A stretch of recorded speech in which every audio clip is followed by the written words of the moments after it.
Infomisterios para mutantes. ¿Qué tal, mutantes? Mi nombre es... Y en este tercer programa, siempre desde la perspectiva fantástica del realismo mágico, vamos a hablar de... Gilles de Rais, violador y asesino de niños. Un noble pedófilo y degollador de niños visita a un caballero condenado por la Inquisición. Dentro de fortalezas de piedra, el placer sexual se combina con la agonía de pequeños moribundos.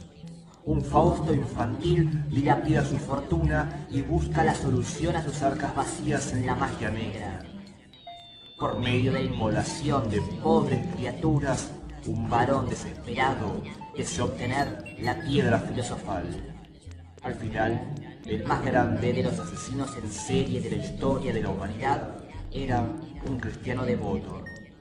En este infomisterio hablaremos de Gilles de Rais, compañero de Santa Juana de Arco y satanista. Entrevista con un caballero nigromante. Gilles de Rais, degollador de niños, nació en 1405 en la Torre Negra del castillo de Champtocé-sur-Loire, en la región francesa de Bretaña.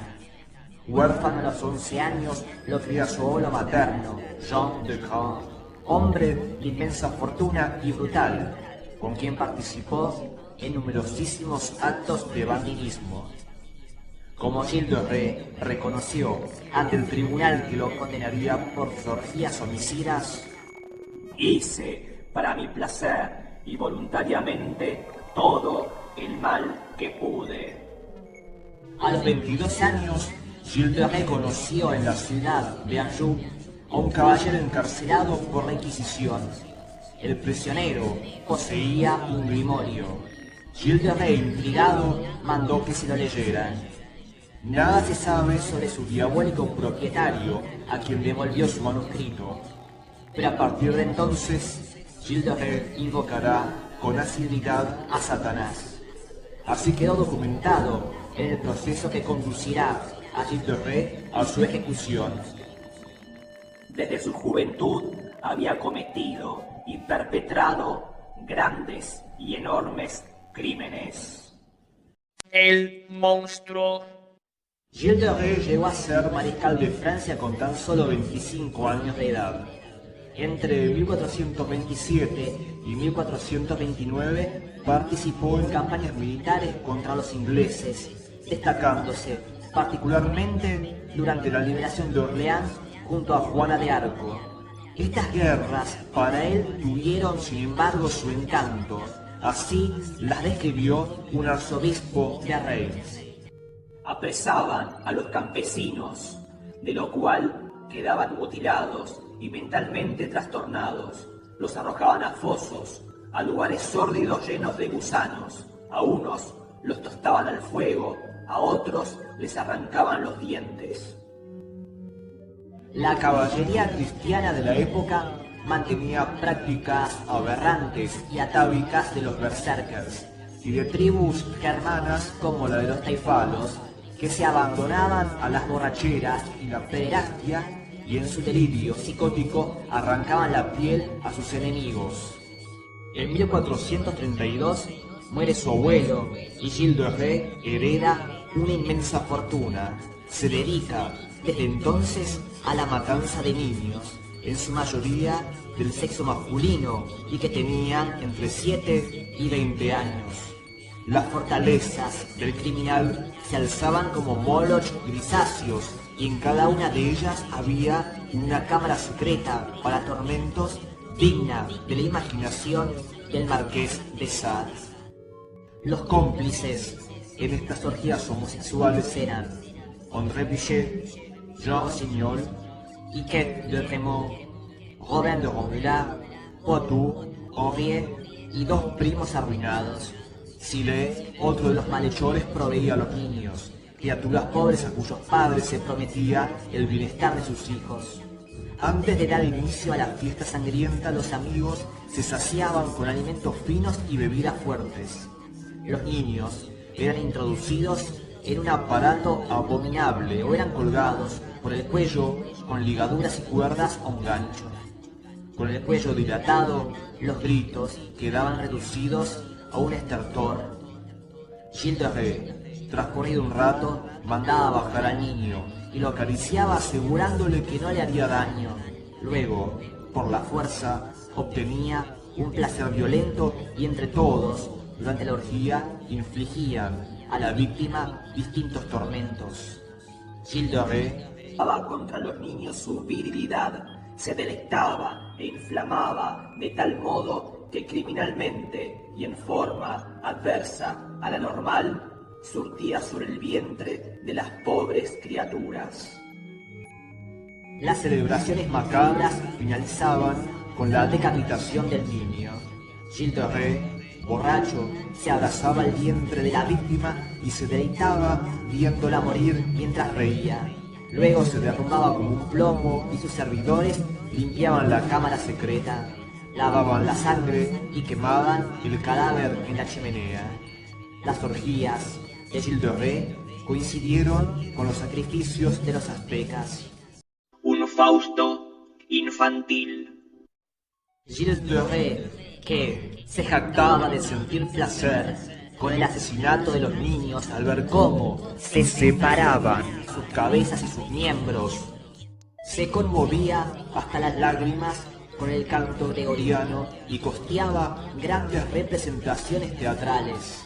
Debido a su delirio de grandeza aparecía en público con un traje suntuoso, mezcla de eclesiástico y guerrero. Siempre se trasladaba precedido por una comitiva de no más de 250 personas en las que había canónigos, coristas y combatientes a caballo con armas y trompetas. El 18 de mayo de 1435 se traslada a Orleans para celebrar la liberación de la ciudad, pero permanece allí por espacio de un año. Gasta en las ceremonias unos 80.000 escudos de oro. Al regresar a sus dominios comprueba que sus cofres están vacíos y comienza a practicar la invocación del demonio, pero para revertir su situación económica. En aquellas invocaciones al diablo Se trazaba en el suelo un círculo o figura en forma de círculo con la intención de verlo, de hablarle o de hacer un pacto con él. pero jamás pudo ver al demonio. Los charlatanes a los que acudía solían engañarlo mediante la simulación de agresiones diabólicas, como en una invocación realizada en la cámara secreta de su castillo en la ciudad de Tifón. En aquella ocasión Gilles de Rais ingresó en el círculo mágico portando una imagen de la Virgen María. El invocador, cuyo nombre se desconoce, Le había prohibido hacer la señal de la cruz, pues si la hacía correrían peligro todos. El invocador le ordenó destempladamente que saliese del círculo, cosa que Gilles de Rais hizo inmediatamente. Al instante abandonó la habitación en la que permaneció el invocador y cerró la puerta tras de sí. A continuación, le informaron que estaban golpeando al invocador. Abrió la habitación y encontró al infortunado con heridas en la cara y otras partes del cuerpo. Pero todo era una comedia. Sucedió lo mismo con otro invocador, el médico Jean de la Rivière, quien, de noche, entró solo en un bosque armado con su espada. A su regreso dijo, con espanto, que había visto A un demonio que tenía el aspecto de un leopardo. Gilles de Rais creyó al invocador y le entregó 20 reales de oro. A continuación, todos regresaron al castillo, donde pasaron la noche bebiendo y en una orgía. Jean de la Rivière, el médico e invocador, dijo que iba a buscar algo y desapareció con el dinero. Barba Azul y la piedra filosofal. En abril de 1439, el padre Eustache Blanchet, encargado de la búsqueda de alquimistas, trae desde Florencia al mago François Prelati. El joven taumaturgo se convierte en amante del amo y descubre las orgías macabras, esas en las que el señor se complacía asesinando a los niños. Unas veces degollándolos o decapitándolos, otras veces cortándoles la garganta, otras descuartizándolos. Prelati multiplica las invocaciones sin que aparezca ninguna entidad malévola. Gilles entre julio y agosto de ese año permanece en la ciudad de Bourges. Abrumado por el deseo de enmendarse, planea viajar a Jerusalén.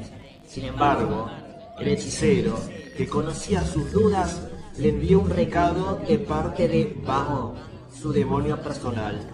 Un polvo negro que el criminal debía llevar colgado del cuello dentro de una cajita de plata. Pero el amuleto, al final, no sirve para nada. A su regreso, deprimido por los magros resultados de su amado mago, violó y asesinó a un joven de 15 años llamado Bernard Le Camus. Prelati, para seguir controlando a Gilles, le dijo que el demonio estaba enojado con él y que debía sacrificar a un niño en su honor. Gilles, que asesinaba a niños por placer, veía con horror el sacrificarlos a Satanás. Sin embargo, noche tras noche aparecerá ante Prelati con el corazón palpitante de un niño o un ojo. Las fortalezas de Gilles comienzan a exhalar una pestilencia infernal y el rumor sobre su maldad oculta se extiende de aldea en aldea.